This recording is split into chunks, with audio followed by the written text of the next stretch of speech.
আসসালামু আলাইকুম রহমতুল্লাহ বরকাতুহ। সম্মানিত প্রিয় মুসলিম ভাই ও বোনেরা, আজকে আপনাদের মাঝে আলোচনা করব 5 ওয়াক্ত নামাজের সময়সূচি, তাহাজ্জুদ, সেহরি শেষ সময়, ইশরাক, চাস্তের নামাজের সময়সূচি, ইফতারের শেষ সময়, নামাজের নিষিদ্ধ অক্তসমূহ, সূর্যোদয় সূর্যাস্ত সময়সূচি, প্রত্যেকটা জেলা বিভাগ করে নামাজের সময়সূচি। তো আজকে বুধবার 4ই মার্চ 2026 ইংরেজি, 19 ফাল্গুন 1432 বাংলা, 24শে রমজান 1447 হিজরি। ঢাকা মতো এলাকার নামাজের সময়সূচিগুলো তুলে ধরব।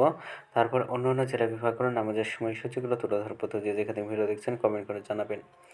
আজকে ঢাকা মতো পার্শ্ববর্তী এলাকার ফজরের নামাজের রক্ত শুরু হবে 5টা 6 মিনিটে, শেষ হবে 6টা 18 মিনিটে।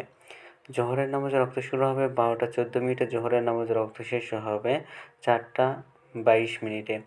আসরের নামাজের রক্ত শুরু হবে 4টা 23 মিনিট, আসরের নামাজের রক্ত শেষ হবে 5টা 45 মিনিটে। মাগরিবের নামাজের রক্ত শুরু হবে 6টা 4 মিনিটে, শেষ হবে 7টা 18 মিনিটে। ঈশার নামাজের রক্ত শুরু হবে 7টা 19 মিনিটে, শেষ হবে ভোর 5টা 2 মিনিটে।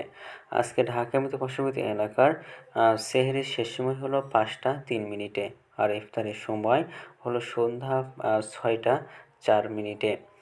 আজকের নফল নামাজের উত্তম সময় ইশরাকের রক্ত সকাল 6টা 33 মিনিট থেকে 8টা 49 মিনিট পর্যন্ত। চাস্তের রক্ত সকাল 8টা 50 মিনিট থেকে দুপুর 12টা 7 মিনিট পর্যন্ত। তাহাজ্জুদ নামাজের রক্ত উত্তম সময় রাত 1টা 25 মিনিট থেকে ভোর 5টা 2 মিনিট পর্যন্ত।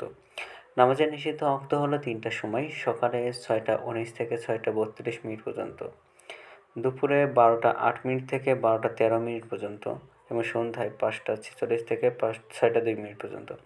এছাড়া ঢাকার মতো পার্শ্ববর্তী এলাকার নামাজের সময়সূচি এখন আলোচনা করব।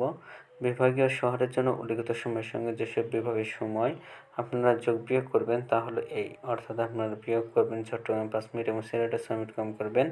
ঢাকার মতো পার্শ্ববর্তী এলাকার যে নামাজের সময়সূচিটা রয়েছে সেখান থেকে এই দুইটা বিভাগে হলো কম করবেন। যোগ করবেন খুলনাতে 3 মিনিট, রাজশাহীতে 7 minute, Rangpur 8 minute, Barishal 1 minute বেশি করবেন ঢাকার মতো পার্শ্ববর্তী এলাকার নামাজের সময়সূচি থেকে। আজকের ভিডিওটি কিন্তু ছিল।